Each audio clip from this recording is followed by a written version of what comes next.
Hello, this is Wayne Rivers at the Family Business Institute. Thanks for tuning in as always. Don't forget about boot camp coming up this fall. And as always, we like to have your comments in the comment section below.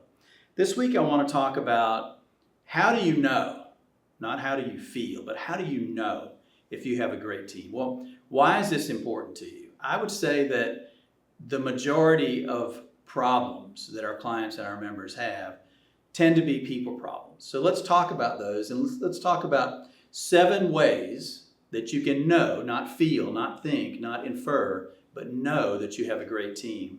And 5 tips for upgrading your team if you think it is in need of upgrading, and we're always in need of upgrading our talent. Okay, you know you have a great team when, first thing is, senior leaders make people the priority. If you remember, we've talked about McDevitt Street, the magnificent construction company that's no longer around, but Bob Street required his leadership team to invest 20% of their time in people. And they had to demonstrate that they were investing 20% of it, 1 day per work week, if you think about it, in people. That sends a loud and clear signal that people are the priority here. The second thing is your company's financial performance is good, because good people, great team members drive financial performance. They're not just there to improve morale and to make sure that the trains run on time. They know that they're there for a number of reasons, one of which is driving profits to the bottom line. The third thing is, if you have a great team, they are making decisions. They're not driving decisions up the chain. They're not requiring the senior leader to make every single decision. They're making decisions at the lowest possible level in the organization so that the people closest to problems are tackling the problems and dealing with them themselves, rather than waiting a week or a month, or worse sometimes, to bring those problems to senior leadership. The fourth thing, all the bases are covered.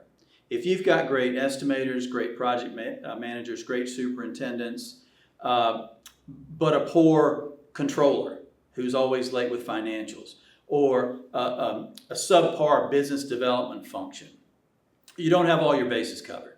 So you can have some great employees, but the goal is to have great employees throughout the organization covering all of your key functions. And if you've got weak players in any of those top key functions, it's going to hurt the overall performance of the team. So you want to upgrade there for sure.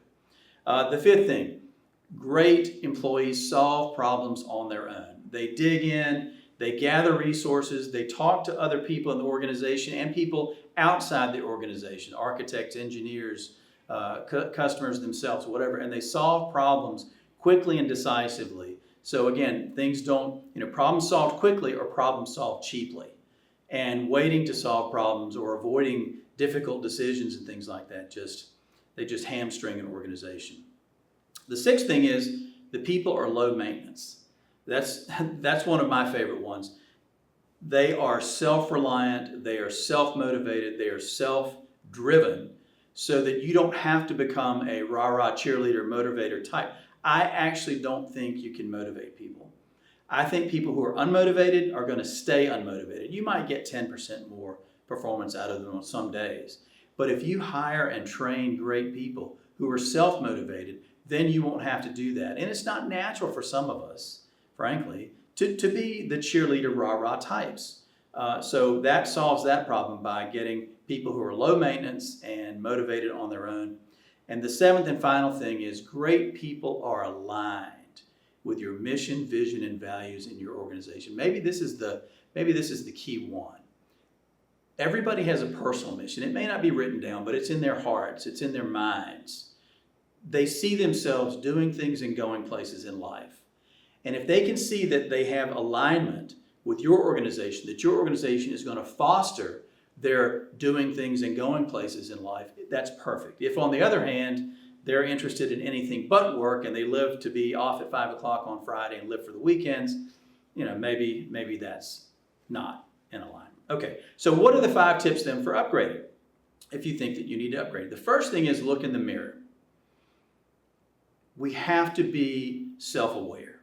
We have to know that sometimes we're not getting it done. We're on cruise control. We're not undergoing self-improvement or taking classes or learning new things or demonstrating new skills. So look in the mirror first. If you're not taking your own medicine and you're not trying to get better as a leader, as an executive, as a business person, then chances are good that people in your organization are going to see your actions. They hear what you say, but they believe in what you do. And they'll see what you're doing and copy that, and you know what rolls downhill in organizations.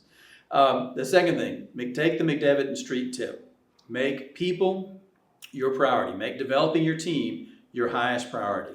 The third thing, I've said this in so many blogs, go out and get the book Who, W-H-O, Who, by Jeff Smart, and follow that book. Let that be your guide for how you hire and onboard people in your organization. Best book ever written about getting people, recruiting, hiring, and onboarding people. I wish we'd written it ourselves. The fourth thing, get help. Maybe one of your weak functions is HR. If you need to go out and get an HR consultant or a hiring consultant or a talent consultant, or you need someone to talk about how McDevitt Street did all the things they did, get help. Find somebody that knows these things and get help so that you can get training and you can upgrade your own skills, because you can't get great talent without a great talent acquisition process. Makes sense, right? And the final thing, be willing to pay great people. Don't be paying, we're all thrifty. Contractors are notoriously thrifty. And it just makes sense that if you want the top talent, you're going to have to pay them, especially in a talent marketplace as competitive as today. So I'd love to have your thoughts, comments below about the 7 ways to know if you have a great team and the 5 tips for upgrading your team if it's necessary. This is Wayne Rivers at the Family Business Institute. Thank you.